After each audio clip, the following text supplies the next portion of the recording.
In this episode of the Global Travel Channel podcast show, we're going to go deep inside an airport operation just to find out what goes on behind the scenes when we're all traveling.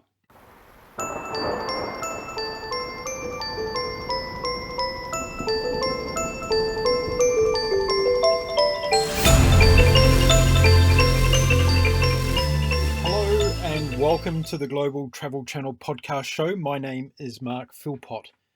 On the show, we talk to people from across the world about all things related to travel, from amazing adventures to inspiring stories to the not so well known destinations. We cover it all.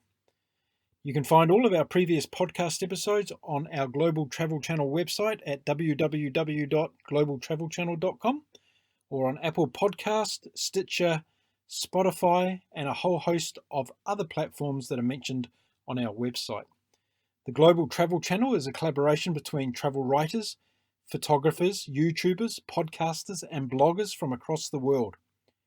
We bring you information that we hope makes your next travel experience an awesome one, no matter where you decide to travel. You can also find the Global Travel Channel on Facebook, Twitter, Instagram, and YouTube. So be sure to subscribe, like, and follow us so that you can keep updated on our new content postings as and when they happen. You can now even support us through our Patreon page. For as little as the price of a cup of coffee per month, you can help us continue to produce this podcast show. Any contribution received is greatly appreciated. Now, on to today's episode. Whenever we travel for long distances, whether it be for business or pleasure, we typically take an aircraft.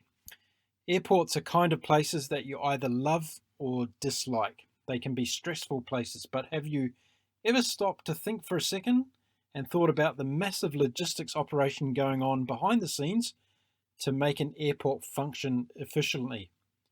In this episode, I'm joined by Mr. Perry Cooper from Seattle's International Airport, or Sea Tac, as it's known, which is located in the state of Washington in the United States of America. Perry, welcome to the show today. Thanks for joining me. So, Perry, good morning or good afternoon over there in Seattle. Welcome to the Global Travel Channel podcast show. Well, good afternoon here. We're almost getting to the end of our business day today. And it's your first day back after a lovely weekend, I guess.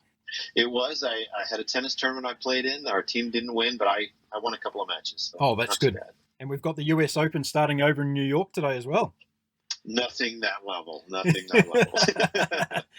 Now, look, it's really great to have you on the show today. And the first question I have is, have you ever been on a podcast show before?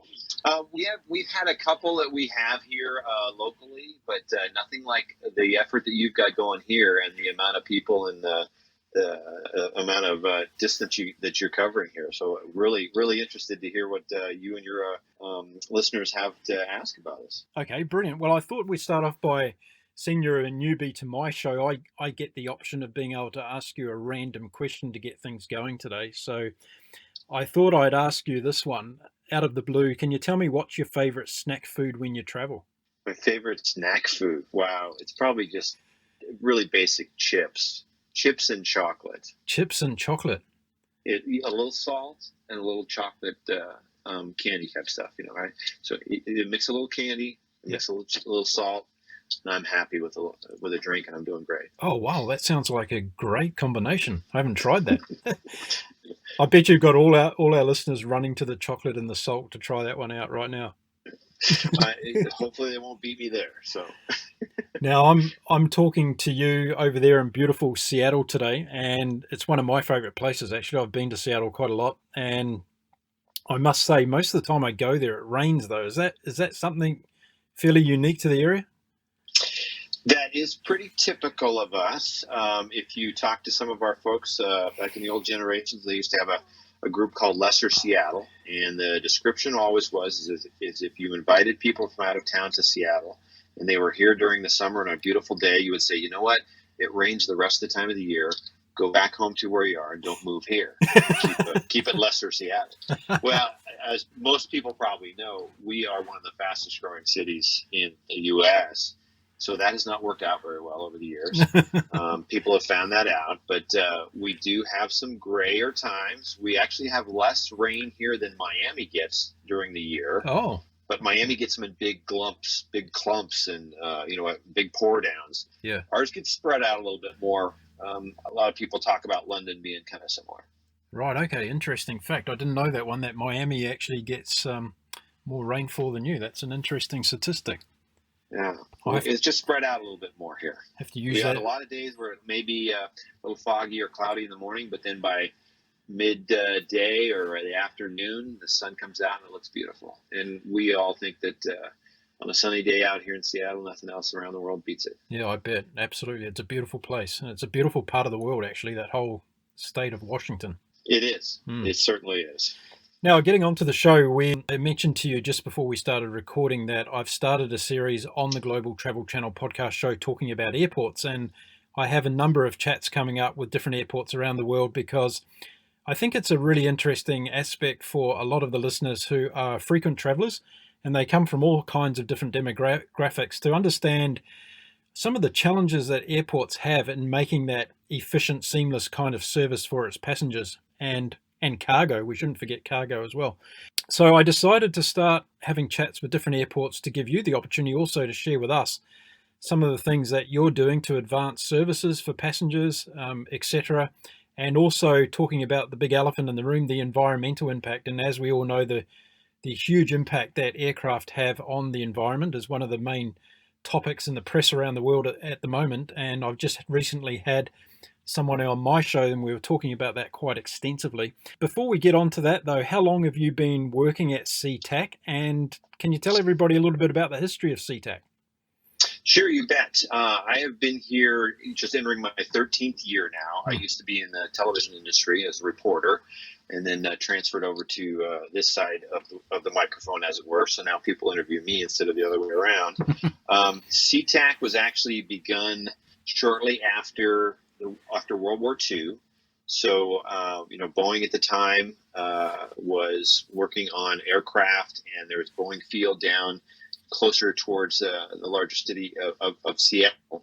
And the military came to the region and said, hey, is there somebody that can put together another airport, have some opportunity for the military, but also then make it something as we look down the to the future for transportation for leisure travel as well too. So the Port of Seattle actually stepped up. So we're one of the few ports in the United States that operates both the seaport as well as the airport. And we came together partially with some funding from Tacoma, which is a city just south of us. So that's, for those of you who aren't familiar with it, that's why we have the name Seattle-Tacoma International Airport. Yep. Tacoma is a city just to the south of us here, and the airport's about halfway in between both of them. Right. Okay. Fantastic. So, you were in the television world before you joined Sea Tac? I was a reporter and anchor. Yes. So, for about 13 years in that profession, that's what I studied, and now I've taken that background and used that for helping journalists tell their stories and giving them the opportunities to connect with good stories for wherever I'm at. So Sea Tac's just been a great place. Like you say, it's a city within itself, and every airport is around the world a city within itself, and not a lot of folks realize that until they start to look into it a little bit more. Yeah, I think that's a really fascinating thing, and having done a lot of travel myself, I've been to a lot of different airports, and they're a really unique community of activities, of humanity really coming together for all kinds of different purposes. I find them quite fascinating places. I know that a lot of people don't like them, but I do actually find them quite interesting. When I shared online that I was going to have a chat with you today, I had a lot of the listeners contact me and said, oh, can you make sure you ask him this question? I want to know about this and all the rest of it. So if it's okay with you, we'll start randomly going through some of these questions that the listeners have sent to me today. And you bet. Let's do that. I'm sure you can knock most of those off. So the first one I have is, how many direct flights come and go from Sea Tac on a daily basis? And are they predominantly domestic flights or international as well? We have overall 32 airlines, and we serve 91 nonstop domestic destinations and 28 international destinations, soon to be 29. Is actually next the start of September here, we're going to add Singapore Airlines. So that'll be a first nonstop to that part of Asia, and actually our longest nonstop at a little bit over 16 hours. There's a bit of a competition going on around the world at the moment for the longest flight. I know that Qantas is looking at starting Sydney to London direct, which is going to be about 19 and a half hours, I think. Wow. Well, we've had the other one that it just barely beats out is Dubai, which basically goes right over the top of the North Pole onto the other side of the globe to get there from here. Is the international sectors, is that something that's developing faster than the domestic routes, or how's that working at the airport?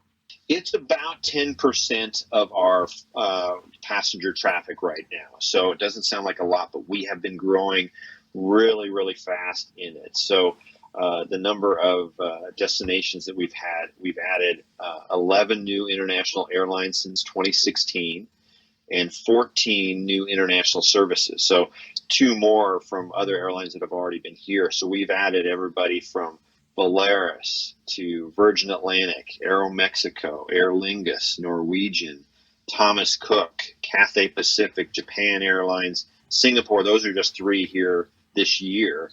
And then Delta's really expanded their services here internationally as well, too, as they've just actually celebrated their 5th anniversary here as a hub, as a designating Sea Tac as a hub for their airline. All right, fantastic. Now I'm really curious to know how does an airline start a new service through an airport? Like, how long does it take from the time they rock up and say, "Hey, we're Singapore Airlines, we want to start a new service from Seattle to Singapore," until the actual first flight goes into operation? And that is a really great question, and it's different for other airports around the country, at least here for the U.S. that I'm familiar with. We have our own international marketing group that they are meeting with airlines all the time. And sometimes it's a matter of you never know when it's going to happen. I mean, we'll get a call and they finally have made their decision. They're like, "Hey, we're going to make an announcement like next week." Or they're connecting with operations folks and say, "Hey, we want to get this going in the next couple of months." But our marketing folks have been talking to them for several years. So what those key factors tend to be are some things that are probably within the business themselves that they're focusing on. And it's not necessarily always the amount of passengers that you may be bringing out from a traveler standpoint, but it's also that connection that we try and educate them to as well, too, is the number of businesses that are here and that belly cargo that adds to the passenger numbers that they've got on the top of the plane. That's going to make a difference. I mean, we've got the Microsofts here, we've got Amazon, we've got Boeing, we've got a lot of big international companies here, and they make connections around the world, not only with their business people traveling to different parts of the world because they've got outlets in those other parts of the world, but also because they've got product that they want to send out. So when an airline decides that they want to start flying into your gateway, do they consider things like the actual aircraft type, make sure the infrastructure's in place to be able to manage that type of aircraft they want to fly in? There may be that, but I mean, we're pretty much able to handle whatever they give to us. I mean, at this point, the only thing that we can't handle is an A380, but from a market standpoint, we're really not a big enough market to have that type of aircraft. It's not one that's going to be most financially efficient for airlines.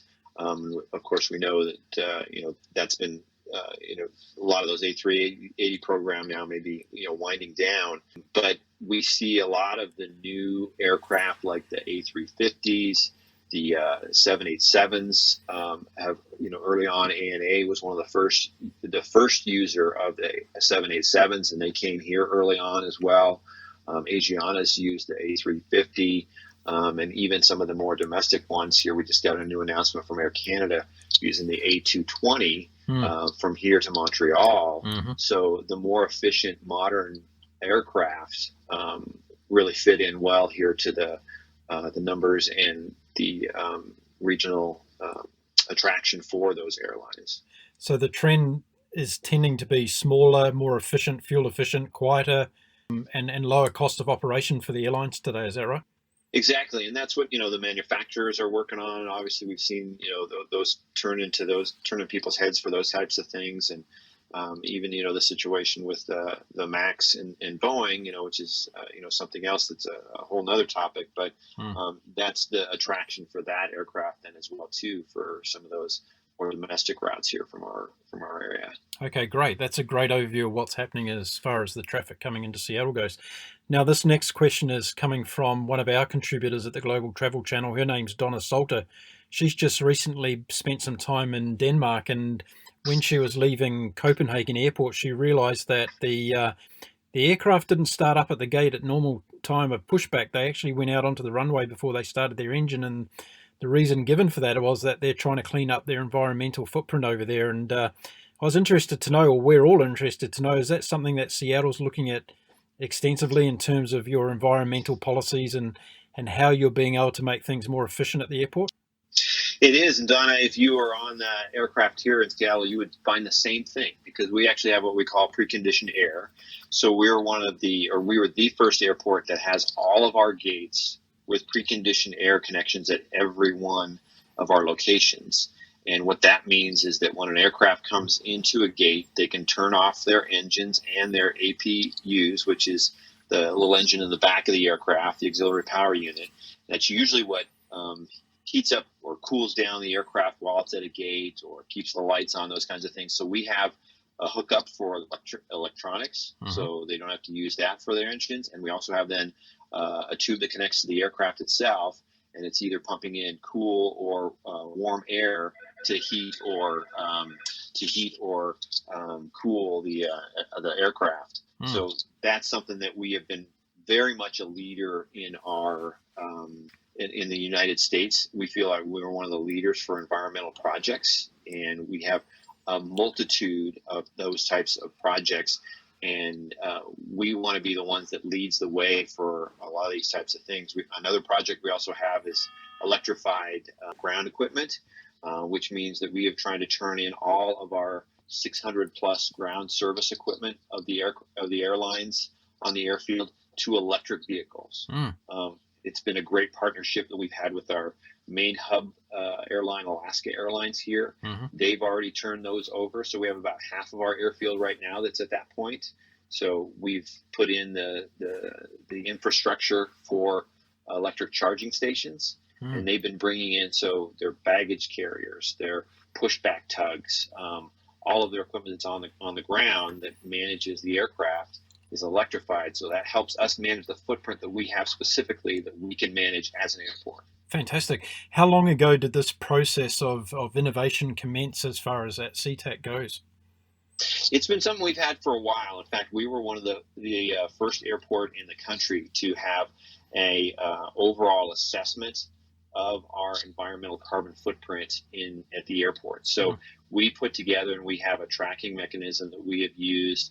I think it goes back to 2013, if I'm not mistaken, that we took into account our full environmental footprint and determine what is it that we can control or what we can manage or affect as the airport, what is out there from the airline standpoint, and what other ways can we work together with the airlines, like the preconditioned air project, that we can help them reduce their footprint as well.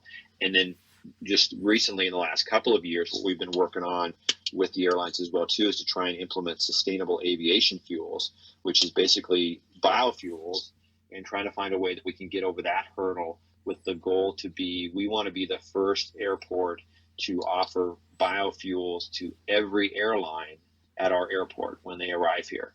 There are other airports in the country, like LAX right now works directly, specifically with United Airlines for biofuels that they have there. But our goal is we want to make it and create a market for those producers of biofuels to have the delivery set up here, so that any airline who comes into Sea Tac can fuel up with that biofuel. It doesn't have to be one specific airline in a production that they have just for themselves. Yeah, very interesting. Now, it poses the question, as far as taking this leadership role in innovation, have you been using this as a consultancy opportunity with other airports, first of all, across the United States and internationally, to be able to, I guess, showcase what you are doing and collaborating with other airports on this? Well, we've been talking to other airports. One of our environmental directors has been on the Airports Council International environmental board for years. She actually just rotated off of it here in the last 2 years, and she's now our lead for environmental programs, not only for the airport, but also for our Seaport division as well too. So it's been a goal of hers for a long time, and she's been part of that conversation and listened to and gone to other places around the world. Who, quite honestly, some of the international European airports, have done better with that than the United States have. So she was one to go out there and reach out and say, what is being done in some of these other places that we might be able to do, and then what can we do here specifically for Sea Tac? The challenge with aviation fuels is that you've got to create that market somehow. Yeah, I believe it's in. I'm trying to remember now if it's in Stockholm that they've got a pretty big market for aviation fuels. That they've got some producers right there. But here in the U.S., it's that balance. How do you encourage, the market to produce this stuff before you have, the airlines or the buyers that are saying, yeah, I will buy it. So it's that chicken and the egg type of thing. I'm not going to produce it until you show somebody that's going to buy it. And then I've got somebody saying, I'm not going to buy it until you can show me that it's going to be priced at a level that's going to make a difference for me. Yeah, I guess that's a really interesting question or situation to be in, because I guess technology is changing so rapidly. Like, I'm already sitting here thinking, how far away are we from having electric aircraft and going down that route, where the next giant leap in technology kind of puts all those things that you've just been talking about behind, right? So is that something that you're also considering? Are you working with the likes of Boeing just down the road and understanding where they're at with, electric aircraft technology? Well, obviously, I think that's what everybody's, hoping that there's some breakthrough that can make that difference. Really, that's going to be up to the manufacturers. And I think where our focus has been is what can we do in the near term to go, what can we affect of what's happening now? And that's where we see the sustainable aviation fuels. Because, the critics can say it's only a small portion of, the percentage of fuel that would be in there, but it does reduce that carbon footprint. It reduces the amount of particulates that may be in the air as you've got from the aircraft flying. So, what can we do at that point? And if electric aircraft starts, that'd be great. If that comes out here in the next, bit, then I'm sure everybody's going to be looking to turn to that. The airlines are seeing the benefit for that. We've seen multiple airlines that have tried here some of those biofuel type of test flights. Alaska's been, like we mentioned, has been a good partner. We know Delta's done it over the years. They're based out of Atlanta. United's had some flights. I think JetBlue just did some flights out of New York. Virgin Atlantic, we know, has done it over the years with Richard Branson. So I think the airlines have been getting the message that that's what consumers are looking for. And the faster they can get to that, the better off they're going to be, as well as those manufacturers of those aircraft. Yeah, absolutely. Now let's talk about those consumers and what their expectations are like, because the next question I have for you is from Alan, who asks, how has Sea Tac developed over the last few years to cater for passengers specifically, and what developments are planned for the immediate future at the airport? Well, that's a great question, and we have got a whole list of things that we've been working on here over the last several years, and that we're right in the middle of, because we're growing so fast. Just to give people an idea how fast we've been growing, we are the fastest growing major hub airport in the United States. Just in the last 5 years, we have increased 43%. Wow. Which is pretty crazy. A lot of airports would be happy with a 2, 3, 4% growth. We've had double-digit percentage of growth in the last 5 years. We've gone from... What's driven that growth, Perry? It's really just a reflection of the region. So this region has been growing so fast. It's one of the fastest growing cities in the country. They expect another 1 million people to move here 2035. And for us at the airport, we're expecting an increase. This last year in 2018, we had just under 50 million passengers, 49.8 million, and we're expecting to get to 56 million by 2027. Wow. That's a huge growth.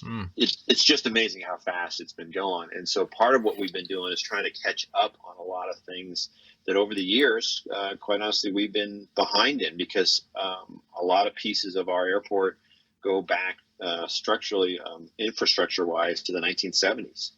And we're improving that. For your international listeners, one of our biggest projects is the International Arrivals Facility. If folks have come to Seattle and gone through our customs facility here in the last couple of years, it stinks. Yep. It's not very good. Yeah. It's really small. And we mentioned how many new international carriers we've gotten. They all like to come into a peak period midday here between 11:30 and 1:30 because those connections, we're equidistant to Europe and Asia. So they want to be here in that midday period because then when they get to their locations at their destination airports, they're now at a time period in those destinations where they can make connections beyond there. Right. So we're considered one of the number 10 most connected international airport because if you go from our 29 international direct flights. From there, we've got more than 650 connections in one stops after that. Wow. So how are those slot times actually managed in terms of if 10 airlines turn up and they all want to be there arriving at 12 o'clock in the middle of the day? How does that get managed? Well, right now we don't have slots, so it's if they're coming, they come. So we've tried to encourage folks as they've added to that hey, it's a little less slow in the morning, and if you want to add opportunity there, that's great. Singapore, for example, will be flying late in the evening. It's a 9 p.m. flight, so they're outside of the peak, so that's a benefit there. Aer Lingus is also outside of the peak, but a lot of those folks, if that's when they want to come, they just have to realize, you're going to have your passengers as you arrive are going to have some waits to get through customs, and that's what we're facing right now. We have daily, where on our peak periods, we can have people waiting at least an hour to get through our customs facility, right? Which is not what we want. Yeah. Our new international arrivals facility will open up next year in the fall of 2020, and it will be about 4 times the size of our current facility. And the goal there is to reduce our connection time to less than 70 minutes. Wow, that's tremendous. That's going through customs and then getting to your connecting flight. Yeah, that's terrific. Now, I guess in what you've just been talking about with the enormous amount of growth that you're having at the airport, it's putting a lot of strain on doing that catch-up development. What are some of the other areas that you've been focusing on to catch up as far as development goes? You're right. We have got right now about $3.7 billion worth of projects going on right now and over the next 5 years. That includes the International Arrivals Facility. We just opened an expanded section of our North Satellite, which is the major portion that's operated by, all those gates are operated by Alaska Airlines. So that's an old 1970s facility that we've expanded to 8 new gates there. Right. Much more open, wide open. And then the old facility is being renovated as well, too. So when it gets finished in 2 years here, we'll have 8 new gates and 20 new gates there. In addition to that, we're modernizing our central terminal renovation. So we're adding some new facilities in there from dining and retail. And because we're in such a small footprint here, we've had to find ways to be creative. And one of the creative ways that we've talked about, what we're doing for the central terminal, is we're expanding upwards. So we're actually making a second level for a restaurant on the north side, and a second level on the south side, which could be another opportunity from either a restaurant dining opportunity or maybe a potential aircraft lounge. We've also, we're in the middle of improving our baggage system. We've improved our air cargo facility over the last several years here as well, too.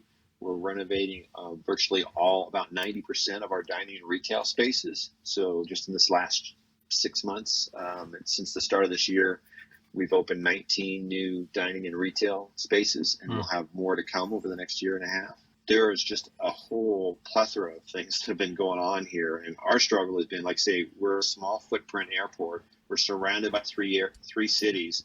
So we don't have places that we can just take over some land and add another new set of gates or anything like that. But we are looking for the future, what we call our Sustainable Airport Master Plan.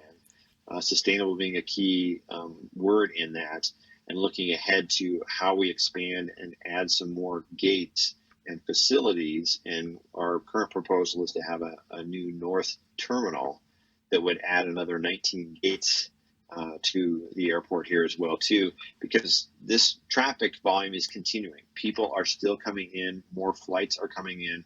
We've got to find a way to handle that as that comes in here over the next 10, 15 years, because the region's not going to be able to build a new airport in that short of time. I was going to ask about that in terms of the long-term planning, and hindsight's a wonderful thing for a store to be able to tap into. Going back to the time when the airport was originally built, was it actually built in the right place as far as you think?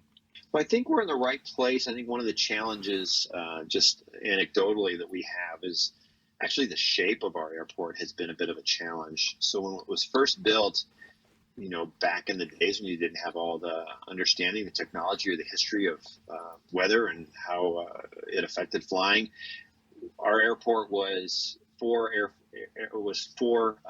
runways, and it was in the basic X shape, right, going from corner to corner, and then one north south and east west. And by the time over the years we discovered eventually that basically our winds are predominantly north south, we have now gone to three parallel runways that are going north south, but our terminal was shaped in a U because of the X situation, the X formation of the runways. And so we're kind of stuck with that to a certain extent. Yeah, so it's over the pretty years, hard, as pretty hard to grew, change that. we put a big parking. We had a small parking lot that was then built into a larger parking lot and a bigger parking lot, and then that U got a little bit longer because that's where the terminal was going, and so it extended out when you built up. So now that we get to this point here, that becomes a bit of a struggle for us, even from our land side, the way people approach us for our airport drives, because you've got that U shape. Now you've got traffic that gets slowed down, and you've got the parking garage that's there. You can't just move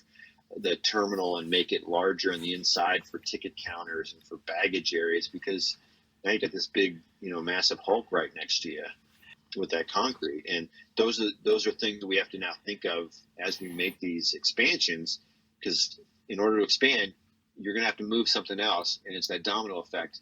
It's going to affect something else. How do we manage that first before we can even get to the expansion? Yeah, that's a really good point, because I guess in listening to you, the evolution of an airport as far as its development goes never really finishes. It just keeps evolving because it has to keep pace with its community, right? Yeah, exactly. And, and over the years, back in the 70s, when we added, like say what we're talking about now with the north and south satellite facilities, those were advancements, and they came up with their idea on how that was put together, and they expanded the terminal just, by just continuing to build it to the north or the south. But that exacerbated your design of that U shape. If we were a greenfield and did this all over again, like, Denver did years ago out in the middle of nowhere, there's no way that this shape would have been that way. We probably would have had maybe a terminal on either side, or something in the middle, that can be separated. And then you've got independent runways on either side, maybe. But we've got to go with what we've got at this moment and do what's the most financially feasible as well, too, and smart as well, too. We are managing the public's money as well. So we have to be fiscally responsible.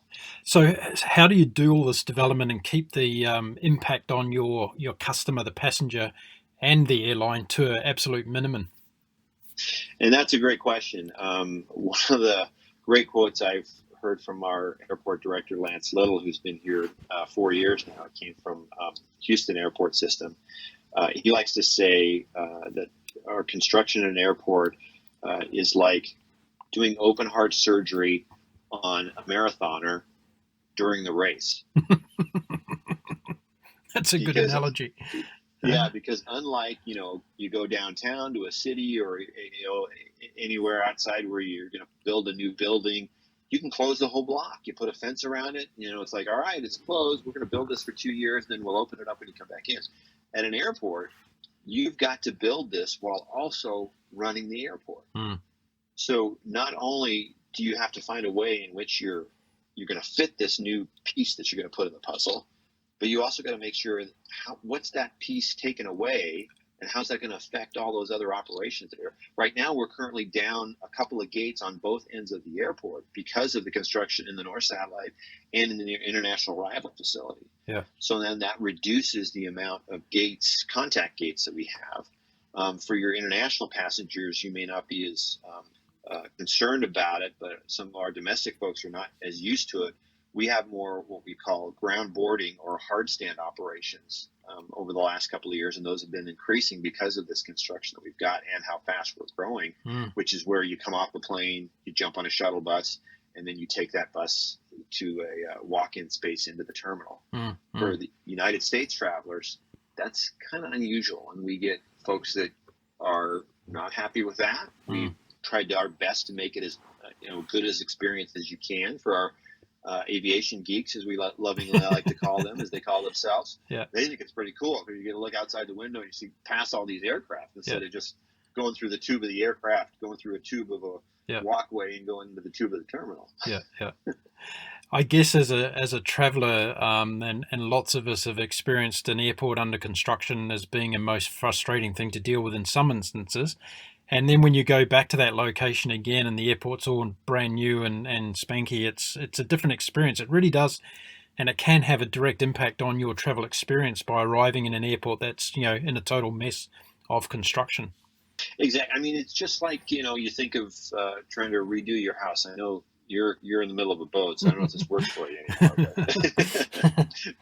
But if you're trying to renovate your house, what's that? One of those first things that everybody seems to do is do their kitchen, right? And I've been through a kitchen remodel as well myself in years past.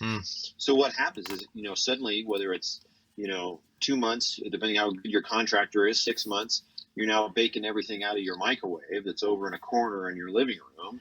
And, it's no fun for that time until it finally gets done. Then when it finally gets done, you're like, wow, this is great. This is always what I dreamed of. This now has what I wanted. Yeah. And then you look around and you go, oh, what? Now we need to redo the living room. Or we need to redo the sitting room or those bedrooms over there. Yeah.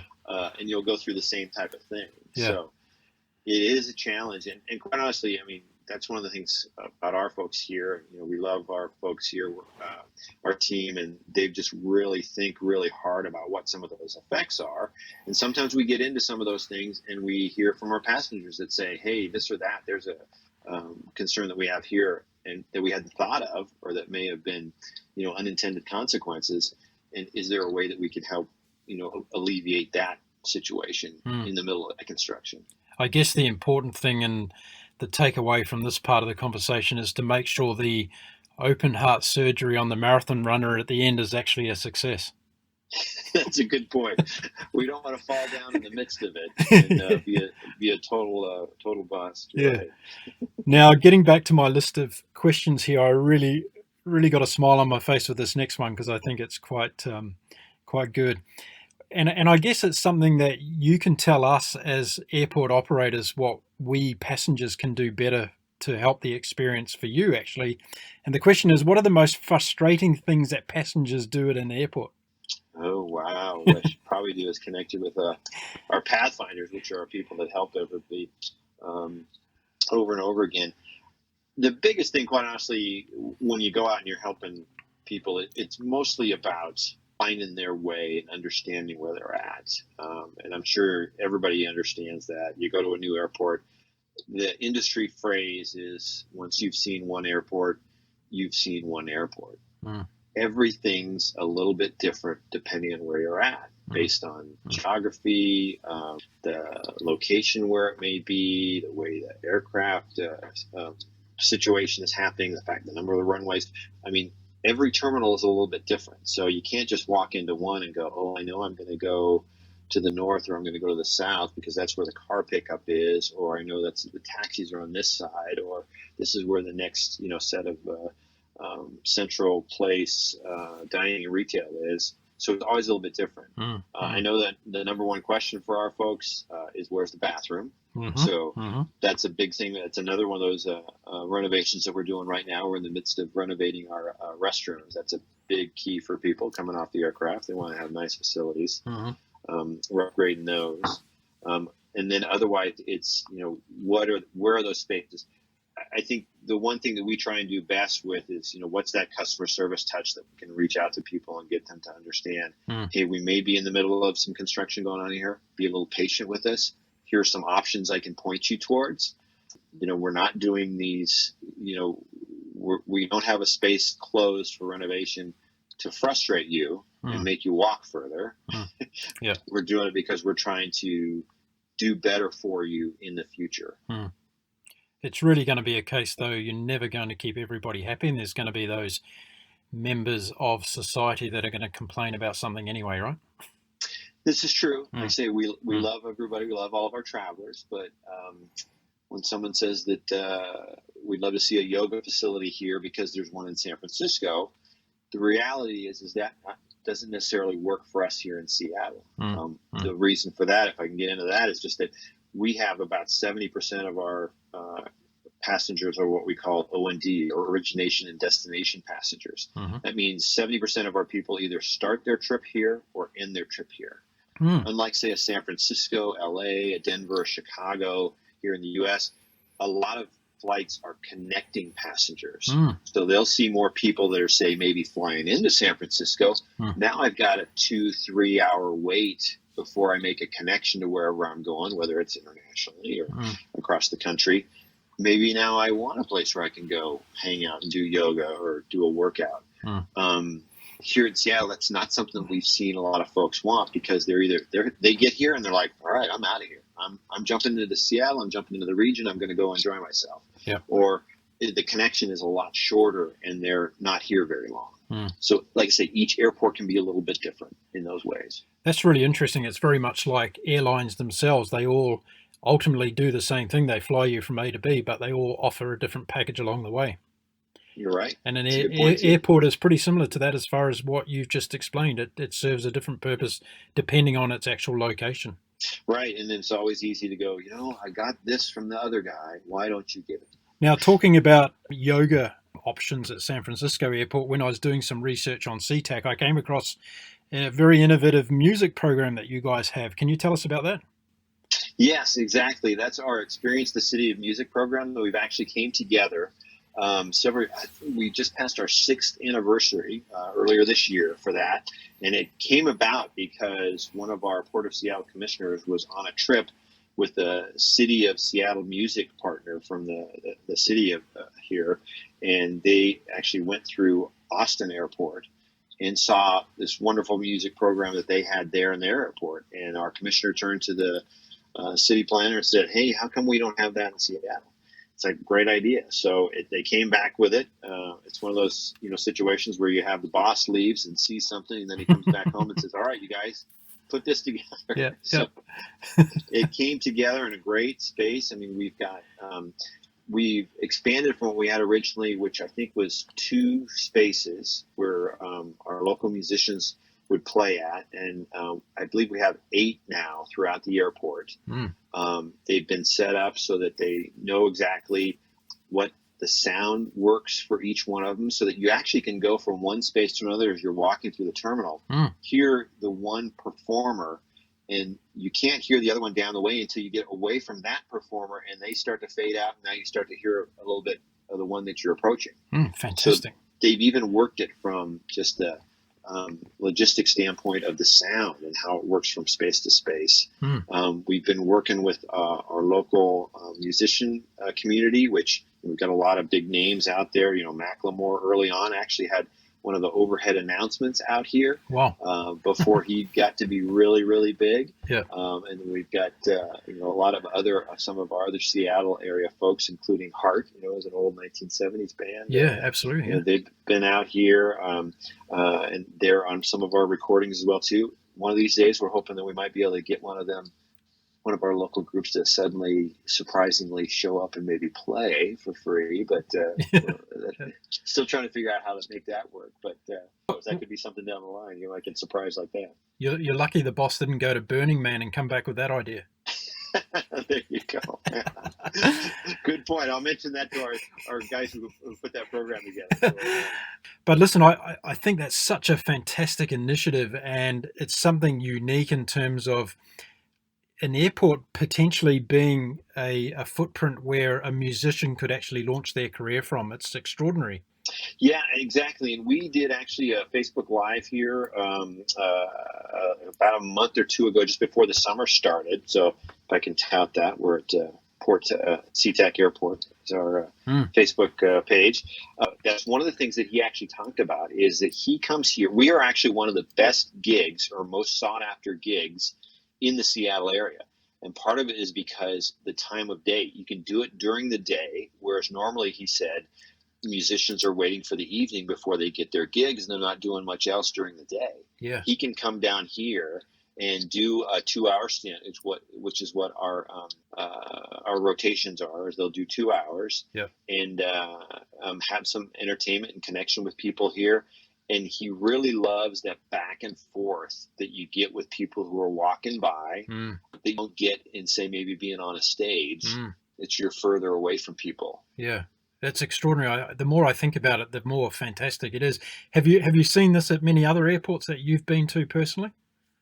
There are a handful of them throughout the U.S. that do them. So I'm trying to remember off the top of my head, like, Nashville's done them in the years, and Austin with a great music program that they've got.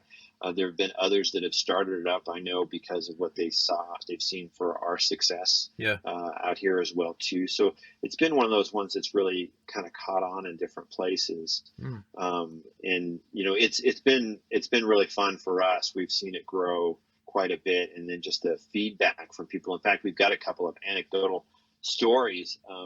There was one woman who was playing here, and a gentleman came up to him and said, "Hey, I've got somebody that wants to meet you, that really enjoyed your music and wants to say hi." And she's like, "Oh yeah, okay, great." It was Stevie Wonder. Oh no. Yeah, so he ended up praising her and saying what a great he just happened to be going through the airport here. And then another, we've had a couple that have also gotten through, that have been heard by some producers as they've wandered through the airport here, and have gone down to LA and done recordings down there because of it. So who knows, maybe the next superstar will be discovered here in the middle of the terminal. It makes perfect sense, because all those people connected to the music industry, they travel by plane, so they've got to go through an airport, right? Exactly. Yeah. Yeah. Extraordinary. Now, one thing, I've got listeners that are listening today who are musicians all around the world. So I've got to ask the question on their behalf. Do you accept people from international places to come and play at the airport? Not at this point. So what we've done is our program is focused on our local regional music and our musicians. So we've got on our website, you can connect there, and we actually have a management team that works with the musicians and goes through them and then schedules them out. We rotate a group about every year or two, and then so that we get a lot of people throughout the program. But at this point, it's just our local musicians that we're trying to highlight. Okay, understood. Now, you talked in that last bit about Facebook and technology, and my next question is around, how has technology actually impacted on your airport community over the past decade? Yeah, that's another great one. Number one, we have actually a director of technology and innovation here that's part of the team from our airport director. And that's what his focus is. So we've done things from, the airport app that we've been working with, to the technology that we wanted to bring into just even the simplest thing, for what seems simple now. Of course, a couple of years ago it wasn't, which was increasing our Wi-Fi speed. And so that's been included in every project that we've had and added to. He's working on our app specifically has guidance through the entire airport. So you can go into our app, you can select a location. You'll say you're looking for the nearest coffee shop, you're looking for the nearest salmon store that may be serving a pizza salmon for you, and you can then get a direct walkthrough on that map to where you're going, just through the terminal.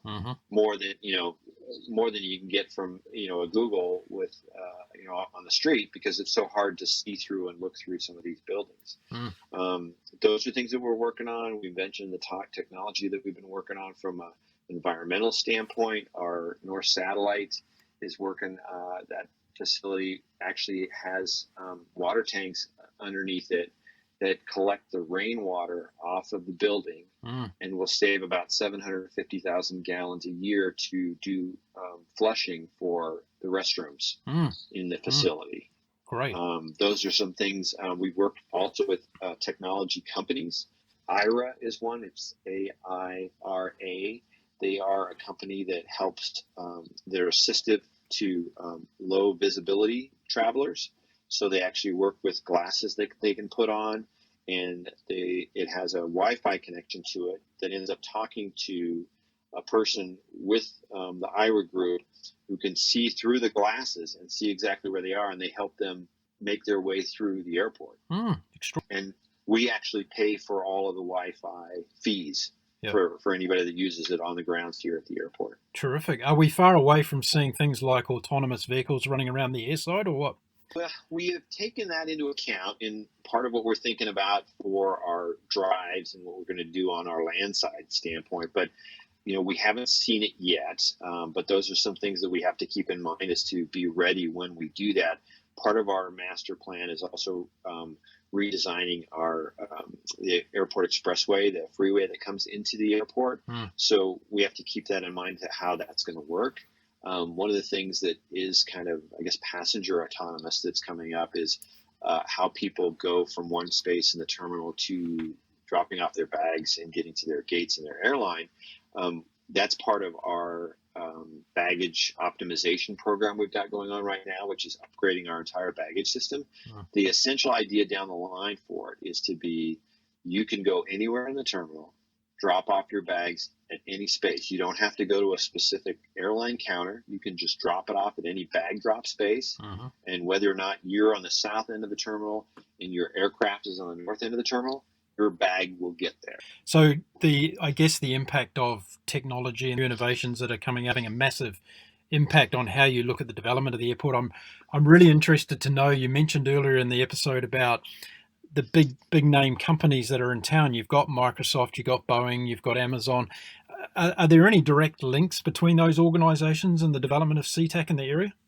Well, not necessarily for us specifically with the airport, but they are making a lot of connections from business-wise. So both Amazon and Microsoft have direct connections with both Alaska and Delta Airlines for the amount of travel that they do. So they will actually have check-in counters just for Microsoft and Amazon folks at their ticket counters.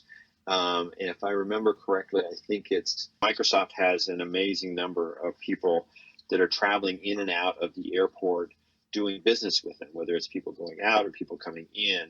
And I was trying to think, it's something like 1,500 trips a week, if I'm not mistaken. Wow. So there's a lot of that kind of travel that's going on that a lot of folks don't stop and think about. Yeah. And that's where a lot of that growth is coming in, the attraction for some of these international airports that are coming out here. And it may not just be, Emirates flies from here to Dubai. And we were, I think, the seventh or eighth U.S. city to get a connection through Emirates, even though we were like at the time, the 14th largest city in the country. And the reason was because of all the connection coming from these businesses going out from their connections. So it's not necessarily people are going to Dubai and want to go there. It's the connections that they get from there to, say, the Middle East or that part of the world. I remember the number they used to talk about was something like 70% of the world's population is within a 3-hour flight of Dubai. How can they make those connections and those world products that now people from Seattle can send their products out from here on connections like that? One of my questions from one of my listeners today was around this subject, and it was, what is the mix percentage-wise between business and pleasure travelers' arrivals at Sea Tac? That's a good question, and I should have that off the top of my head. Both sides are increasing. We're seeing that both from even the division between domestic and international. They're both growing. We've considered, a lot of people were worried when several years ago, like say Delta made Sea Tac a hub 5 years ago, that was going to be a negative for our local airline, which is Alaska. They were going to lose a lot of ground. But what they discovered is that really Seattle in this area has been an underserved market. So all of our airlines have increased in the last 5 years. So the number of destinations and choices for consumers have really gone up. It's a matter of over half of the new or additional connections that we've made in the last 5 to 10 years are new or have seen additional competition on those routes as well too. So it's not that somebody's coming in and taking over a piece of traffic that was there and stealing it from someone else. It's that we're growing so fast in this region, more and more people want to fill those up, and we still have one of the highest percentages of how full of our load factors for an average aircraft. I mean, our load factor at Sea Tac is over 80%. That's one of the highest in the country. Right. Fantastic. Well, it sounds like there's a lot going on, and you and I could talk all day about your airport, but I'm conscious of your time commitments, and I didn't want to leave you today without having a chat to you about non-business related travel, and that's about your own personal travel experiences. So can you tell my listeners today what's some of your favorite travel destinations? And I also know that you've got one coming up shortly. So where are you off to? I do. I'm actually heading to Spain, and with a friend of mine, I'm going to walk part of the Camino. Oh, I'm not sure fantastic. if you're familiar with that at all. Well, I'm going to send you a link after this show, and I've just had a guest on who talked about his Camino experience, so you can have a listen to that before you go, and it might be able to give you some tips. Excellent. So we're going to fly through London and then hit Madrid, and then do about 8 days of the walk out there, and then head back the same way. So my friend, he's trying to do the whole length from France all the way to the end of it there in the north end of Spain. He's done like 3 legs of it. I'm going to join him for one of them. So. Oh, fantastic. Well, I'll definitely send you a podcast episode he did with me just a week or so ago on the Camino, and I'm sure you'll get a lot of useful information from that. Excellent. I look forward to it. That's good. Now, you work at an airport, and I'm sure you'd be corporately correct to say that Seattle's the best airport in the world, but outside of Seattle, what would you say are some of your favorite airports that you've visited over the years? I know Minnesota's been one of my favorites. They've done a great job here in the last several years, and we kind of, to a certain extent, mirror some of the things that they've been doing. They've increased their dining and retail program, and they've got some great customer service that they've worked on really well out there. And then even just some of the smaller airports, I know in California, like San Jose, have really improved. I mean, there's just some beautiful facilities down there. They may not be, the big, huge numbers that an LAX or SFO or us have, but it's been really interesting to see how smart people are. That all airports have been, and I think we've done a really good job in this industry to try and learn from each other. Like I say, one airport, you've seen one airport, but I think a lot of people have been really thoughtful about what works for them or what they see others do, and can that fit into their market.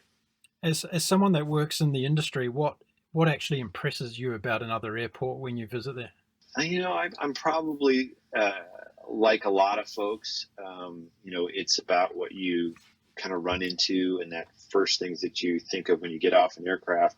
But as someone who works at an airport, I now notice a lot more about an airport than I did when I was in other industries. I mean, you're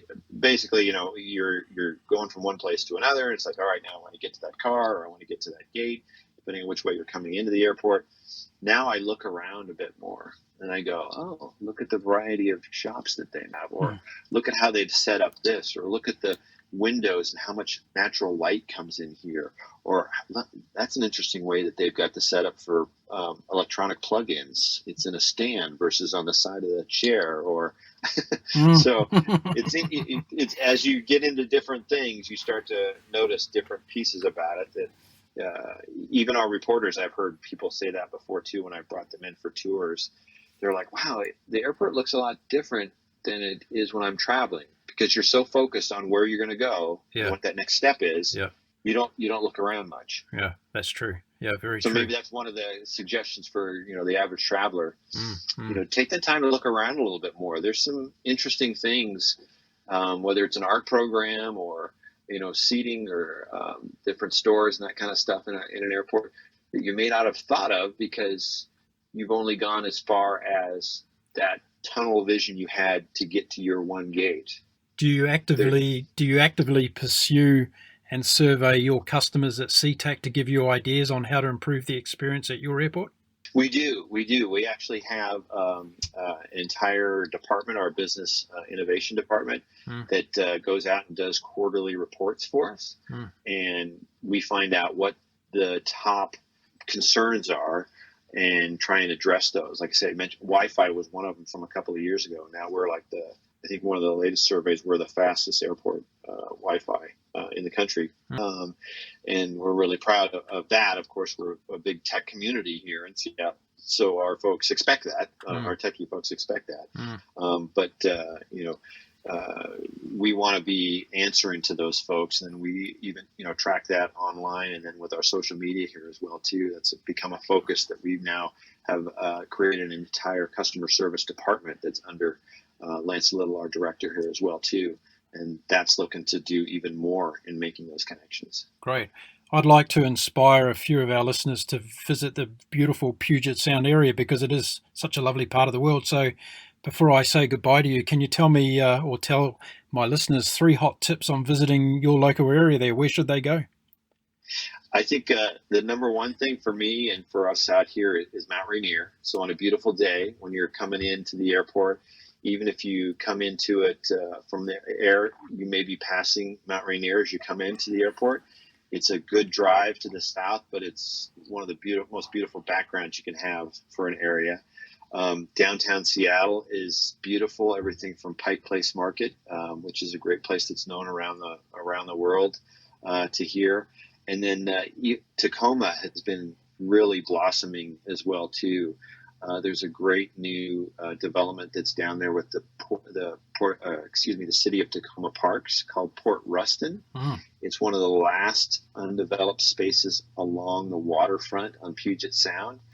I was just out there this last weekend with my girlfriend listening to a beautiful free concert with the water in the background, and we actually saw a bald eagle who caught a fish and was eating it on the rocks down below, and a couple of sea lions that were right behind him waiting for him to drop whatever he was going to drop so they could eat the rest of it. Yeah. Fantastic. What a scene. And I'm sure you've just inspired a lot of people to book a ticket to come to Seattle already.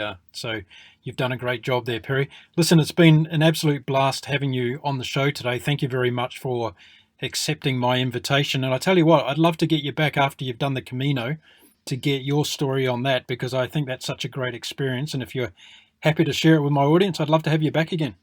Well, it sounds great. I appreciate your opportunity here too, Mark. It's a great connection you've made here with a group of folks to think about travel. Just even looking at your pictures you've got online, just inspires me to want to go to some of those beautiful places you've got out there. Fantastic. Well, thanks again for joining me on the Global Travel Channel podcast show. I'm going to wish you all well for today and look forward to speaking to you again in the future. Perry Cooper from Sea Tac. Thank you. There we are, everyone. I hope you enjoyed that enlightening experience to look inside the airport operation through the eyes of somebody that actually works in an airport every day. I thought that might be interesting for all of us travelers to get a little bit of a better understanding on some of the challenges that are faced by airports around the world. And as I said, Seattle is our Seattle Tacoma, or Sea Tac as it's known, has been our first in this series. So let me know if you've enjoyed this particular episode, and if you have a particular airport that you'd like me to talk to, and I'll reach out and see if I can get them online. If you're looking for more episodes from the Global Travel Channel podcast show, you can go to our website at www.globaltravelchannel.com, or there's a myriad of other locations such as Apple Podcasts, Stitcher, Spotify, and all the lists are on our website for you to be able to download and listen to these podcasts in your free time. Well, that's it for this particular episode. I hope you've enjoyed it as much as I have bringing it to you. Until next time, my name is Mark Philpott. I wish you all bon voyage.